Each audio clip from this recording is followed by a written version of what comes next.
Week's main news.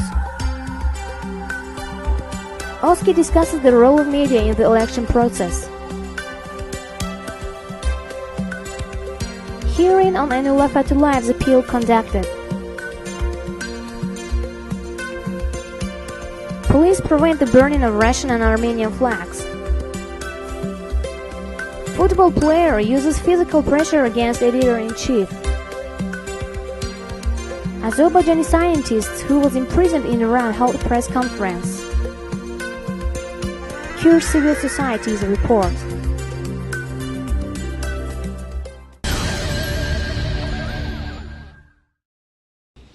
OSCE discusses the role of media in the election process. On the 24th of August, in the Landmark Business Center, the OSCE Baku office conducted a roundtable on the theme, The Role of the Mass Media in the Parliamentary Elections of 2010. The OSCE Baku office head, CEC chairman, the representative of the government, heads of political parties, and representatives of mass media participated in the event. Ways to cover the elections fairly and comprehensively within the mass media were discussed during the roundtable. The head of the OSCE office in Baku, Bilge Jankarel, said that pluralistic media is of significant importance for democratic elections. Mass media should make efforts to show political parties, coalitions, initiative groups, and independent candidates in the news fairly, and to showcase them through the broadcasting of interviews, articles, debates, and allow them to conduct a fair campaign, said Bilge Jankarel. CEC chairman, Nazahir Panahov, and the head of Azerbaijan's Presidential Administration's Socio-Political Department, Ali Hassanov, said that media is free to cover all parts of the election process. Mass media is free to follow all parts of the election process. The government doesn't restrict and/or sanction the mass media, nor will they during the elections. Every opportunity will be created for private channels to air the elections. The mass media can organize a contest among the candidates, organize debates, and form an image of the candidates, stated Ali Hassanov. The head of Democratization Department of the OSCE office in Baku, Jacqueline Carpenter, said that balanced news regarding candidates during the election process is important. OSCE does monitoring. The last presidential elections were aired limitedly. Time was given to the current government's candidate. AZTV supported the current government and used propaganda for that candidate. Television channels did not air the campaigns of the opposition candidates. The heads of the political parties for the opposition don't believe that the government's statements will be implemented during the election. Authority representatives speak right in the meetings. However, reality is different from their statements. Everyone knows that the authority is preparing to falsify the elections, Musafat Party Chairman Isa Gambar pointed out. APFP Chairman Ali Kerimli responded to the prosecutions of the Presidential Administration Department head. It was said in OSCE's report that state television allocated 94% of its time to the current government's candidate during the election. 43% of the votes counted were bad. If television channels don't have pluralism nor debates during pre-election campaigns, how can you say that the election is democratic? Addressed Gambar to Ali Hassanov. YAP Executive Secretary Ali Ahmadov evaluated expressed a different opinion about pluralism. If a candidate doesn't have many votes during the election, it is not right to connect this lacking of votes with the election process. The opposition party has been here for 20 years. Society recognizes them. It is not right to blame the election process or the media, said Ali Ahmadov.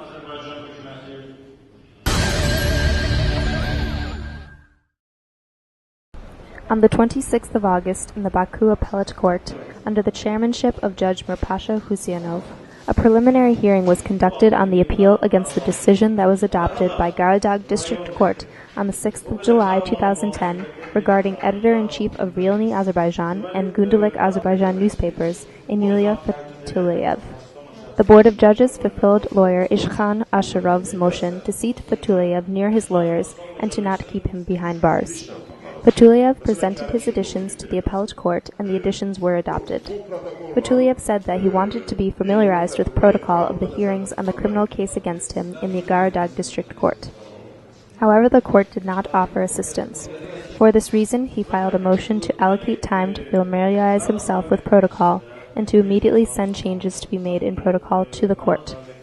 The Board of Judges under the chairmanship of Mirpasha Huseynov, Jamal Ramazanov, and Sahib Khan Huseynov fulfilled the motion and allowed Fatullayev until the 1st of September to familiarize himself with the protocol.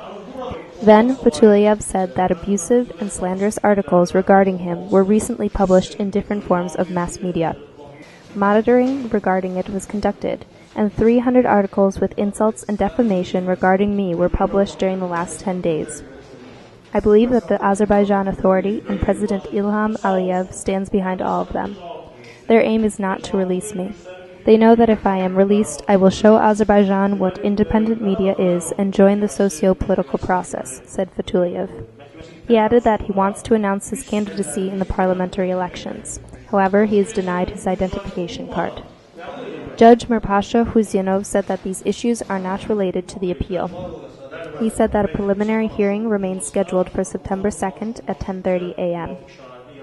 Inulia Aliyev was convicted under Articles 214.1, threatening terror, 283.2.2, incitement of ethnic, national, social, or religious hatred abusing authority, of the Criminal Code, and he was sentenced to 8.5 years of imprisonment on the 30th of October, 2007. European Court of Human Rights adopted the decision regarding his innocence and his release. The Azerbaijan Authority refuses to execute this decision. The journalist requests that the appellate court annul the verdict that was issued by Guba District Court on the 6th of July regarding his 2 years and 6-month sentence. On Monday, group members of the Qarabağ Freedom Organization attempted to conduct a protest action in front of the embassy of Russia in Baku to protest an agreement that was signed between Russia and Armenia in the military cooperation sector. It was impossible to conduct a protest action in front of the embassy building because of police interference. However, the protest was conducted in the street in front of the embassy. Picket participants demanded that Russia not support Armenia. They believe that the signing of the agreement between Russia and Armenia doesn't conform to Russia's mission in the regulation of the Qarabağ conflict. The state should be removed from the OSCE Minsk co-chairmanship. At the end, protest participants attempted to burn flags and photos of the presidents of both Russia and Armenia. However, police prevented this from happening and removed active participants from the area.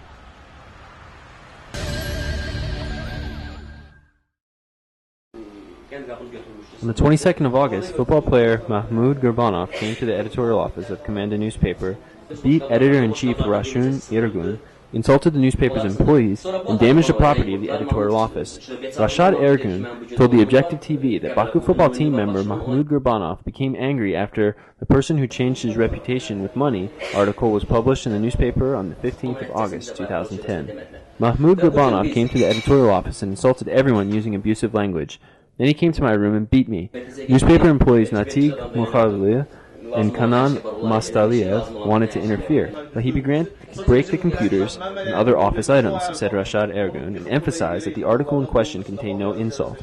Ergun added that they appealed to the Nasimi District Police Unit No. 20 regarding the incident. I had a medical examination regarding injuries. I heard Mahmoud Gubanov gave a statement today, said the editor-in-chief, who added that he will appeal to court soon.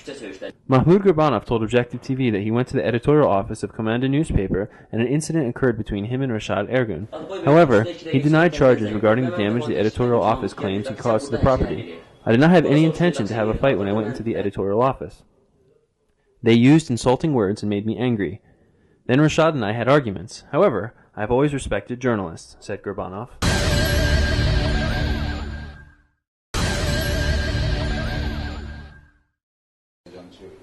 The release of physicist and scientist Rashid Aliyev from the prison was made possible in Iran as a result of a joint effort from the Azerbaijani government and people. The Defense Committee discussed this with the scientists' rights head Sultan Hamid Melikov during a press conference held on the 25th of August.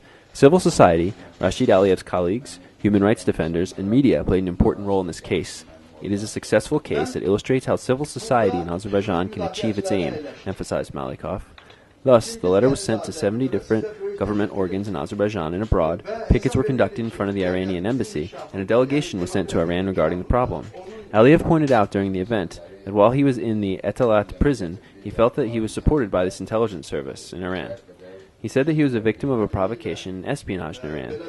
He was invited to work there, and he agreed to take the job because his salary was less in Azerbaijan. He worked in Iran on the basis of a signed contract between him and Sazan Electronic Industry Company. Aliyev developed chemicals for the use of laser technology. The company used his discoveries for automobile production. According to Aliyev, soldiers gave him orders. However, he refused to execute them. Aliyev was charged with revealing Iranian secrets and of taking his chemicals to Azerbaijan after his work was completed after 2006 to 2008. The prosecutions were absurd because I developed drafts, said Aliyev. Iran is not developed in this sector, and they consider this event, that has been known all over the world for 20 years, a secret. The scientist has been sentenced to 1 year and 10 months in Iran. The verdict was finalized 1 year and 4 months after his detainment. The head of Defense Committee, Malikov, said that although the final result of the incident was positive, there was a lesson to be learned. According to Aliyev, good work opportunities should be created for scientists in their countries so that they are not forced to look for jobs abroad. It is necessary to effectively develop the scientific sector. Effective defense mechanisms should be created to protect the rights of Azerbaijani citizens who face difficulties abroad.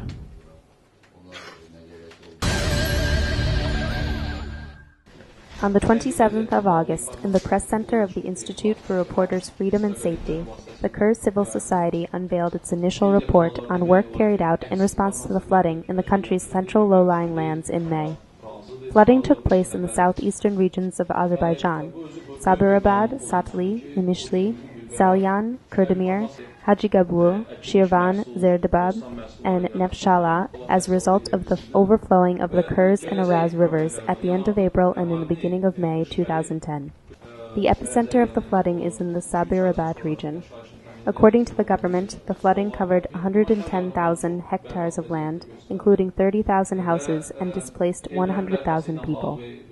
According to the member of headquarters, Tehran Information Agency Director Mahmoud Aliyev, the duty of the headquarters was to assess the damage to the household's agriculture, to prepare recommendations for the government regarding restoring conditions to normal life for the population affected by the flood. Mobile groups from the headquarters in the region have been operating since August of this year. The local communities assist them. They conducted an evaluation of about 2,000 peasant households in 20 villages in Sabirabad, Satli, and Inishli regions. Regretfully, members of the group have faced resistance from the police repeatedly. Police demanded that the monitoring be discontinued. On the 25th of August, members of the group were called to the Sabirabad District Garagunid Police Department and were ordered to stop their work. More pressure was being used against the local members of the monitoring group. They were obliged to stop their work on some of the houses. Evaluation of the damage is ending. The conclusions will be released in the middle of September.